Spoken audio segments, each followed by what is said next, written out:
Hello, hello, hello everyone. DragonoftheEastblu once again bringing to you a little video here.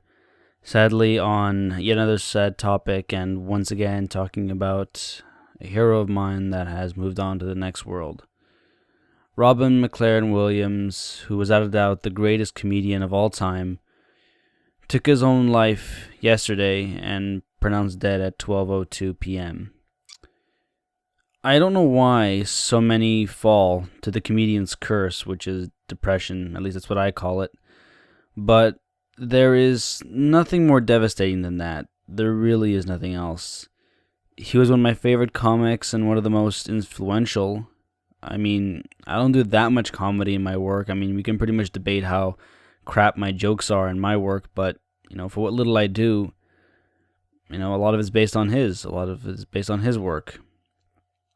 And, when I first found out, of course, I thought, who is a sick fuck who's making, this hoax? Because when Harold Ramis died, I thought, oh my god, how can he have died? And is going around saying, oh, this is just a hoax, it's not real. And I was like, oh, who the fuck is this? I just got angry about who could post that, but he really did die. And then there was another actor, I forgot who it was, who ended up going on Twitter saying, no, I'm still alive, thank you.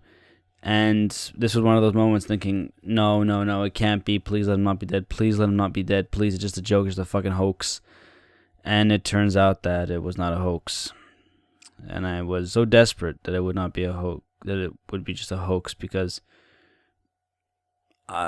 Robin Williams is just an amazing inspiration to me and to so many others.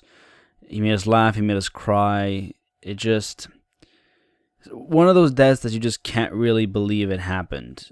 And the last time it sort of happened to me was a guy named Brian Rickard, also known as Yodi Slayer, aka the Zombie Slayer. And just for a long time I couldn't believe that he had passed on.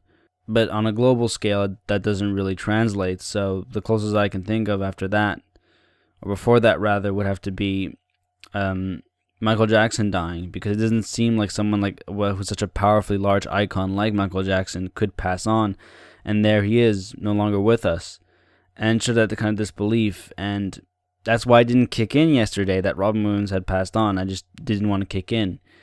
It was today, on the other hand, that it sort of kicked in.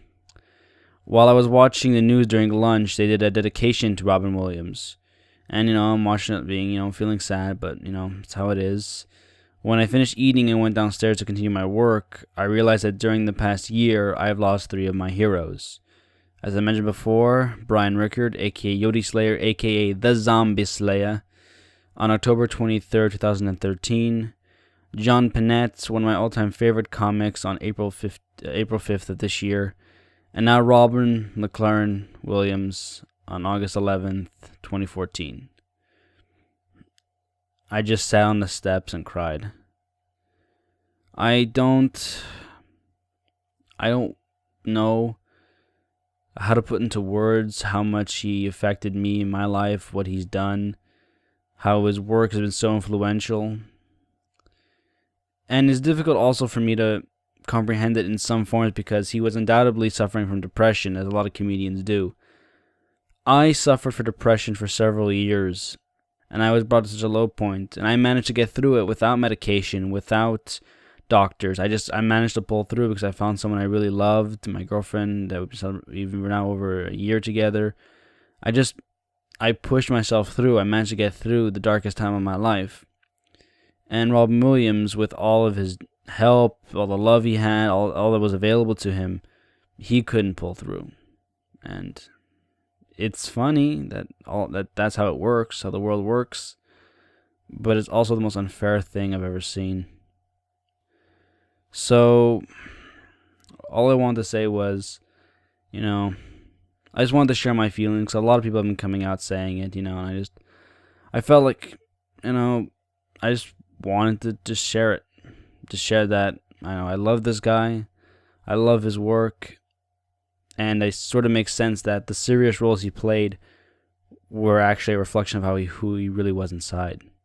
Someone who was hurting, someone who was doing his best to make it through. And to hide it, he made everyone else laugh, made everyone else feel good. And people have been saying it's selfish, that suicide is very selfish. And you can look at it that way. But when you see all the heartbreak it brings and all the pain it is, yes, it feels selfish. But look at the person who ended their lives. Look how much pain they were in. Look how much suffering that they decided that taking their life was the only way out. It's ultimate sadness. It's not being selfish. It's just not fair. And we call it selfish because we're angry at ourselves for not noticing and not being able to help. And also not being sure really who to be angry with. And I understand that. But the best thing we can do is to move on and keep loving the people that are gone. Whether you believe that they're above our heads or they're gone forever, keep loving them in your heart, because they won't vanish there. This is the Dragon of the East Blue saying, sail on and go to the halls of your ancestors, Mr. Williams. May they ring with laughter forevermore. Goodbye, Mork. Goodbye, Mrs. Doubtfire. John Keating, Patch Adams, Jeannie, Professor Fissid Brennard, Peter Pan, Popeye, Vladimir Ivanov, Adrian Crowner, the King of the Moon, Henry Perry Sagan, and thank you for making us laugh and cry.